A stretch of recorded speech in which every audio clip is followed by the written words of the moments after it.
नमस्कार, मी पंजाब डक। आज आहे 12 जुलै 2025 आणि मी आहे माझ्या मित्राच्या शेतामध्ये आणि त्यांच्या सोयाबीनच्या शेतामध्ये। कंप्लीट 32 दिवस झालेले तर या शेतामध्ये आणि या ठिकाणाहून महाराष्ट्रातल्या शेतकऱ्याला अंदाज देणार आहे। आज आहे 12 जुलै 2025।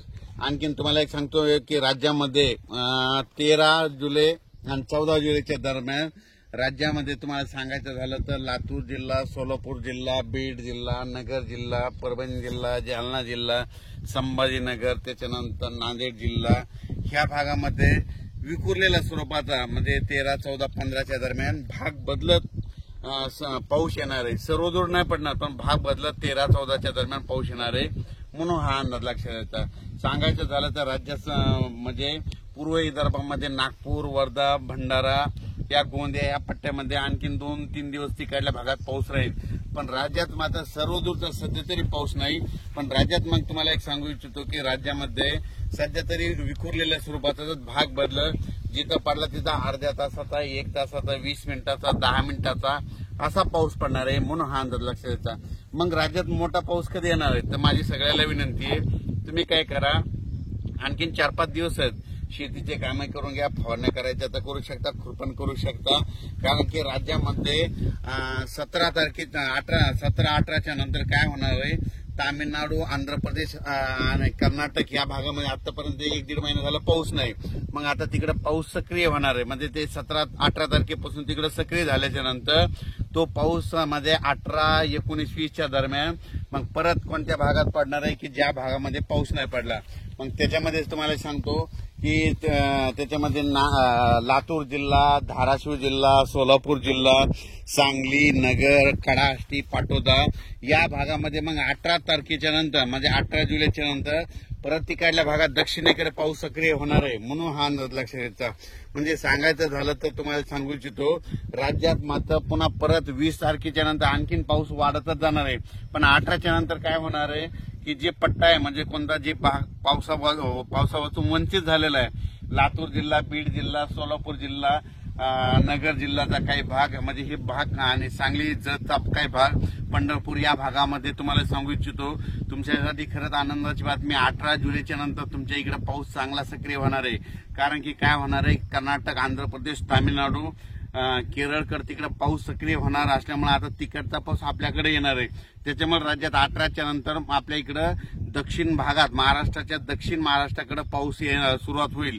18च्या नंतर तिकडे सुरू होईल, त्याच्यानंतर 19च्या नंतर थोडा पुढे सरकेल, 20ला पूर्ण आणखी पुढे सरकेल, मग 24च्या मग जुलैच्या शेवटच्या आठवड्यात राज्यात मात्र सगळीकडे पाऊस होईल म्हणून हे लक्षात येतं।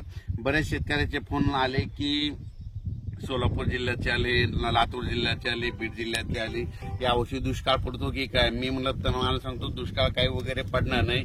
काय असतं राज्यामध्ये समजा पूर्व विदर्भाकडे जर पाऊस सुरू असला तर इकडला भाग काय करतं वंचित असतो म्हणून हे तुम्हाला एक सांगतो।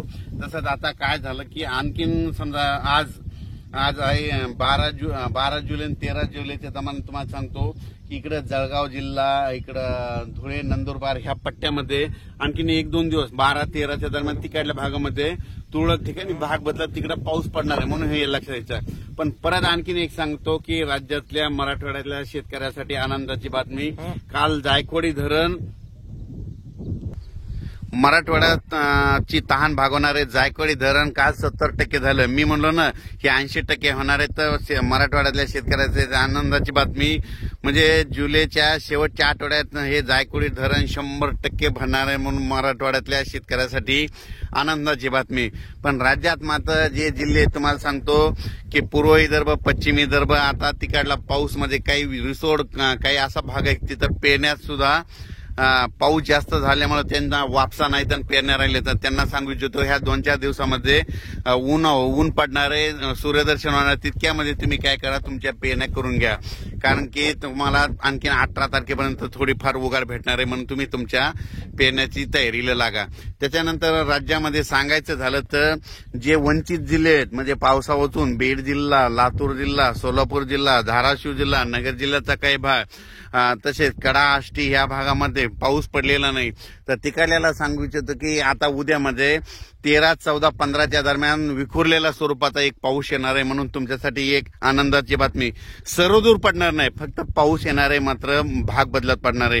त्याच्यानंतर मात्र 18 तारखेच्या नंतर मात्र कर्नाटक तिकडे, आंध्र प्रदेश, तामिळनाडूकडे पाऊस तिकडे सक्रिय होत असल्यामुळं आतापर्यंत 1 महिना झाला तिकडे पाऊसच नव्हता आणि ते पाऊस आता सक्रिय होणार आहे आणि ते पाऊस मात्र दक्षिण महाराष्ट्राकडे चांगला बरसणार आहे, म्हणून हे त्यांच्यासाठी आनंदाची बातमी. ही मी हे जे अंदाज दिलेला आहे, आमच्या गावचे आपले मित्र सोबत राहणारे, त्यांची ही सोयाबीन आहे. आजच्यानं 34 दिवस झाले, तिला फुलं देखील लागलेले आणि या सोयाबीनच्या शेतामधून आम्ही हे अंदाज दिलेला आहे. आणि पाहू शकता हे आमच्या इकडलं पिकं कसे भरभराटीला आलेत आणि पाहू शकता ही कापसं देखील कसे आहेत.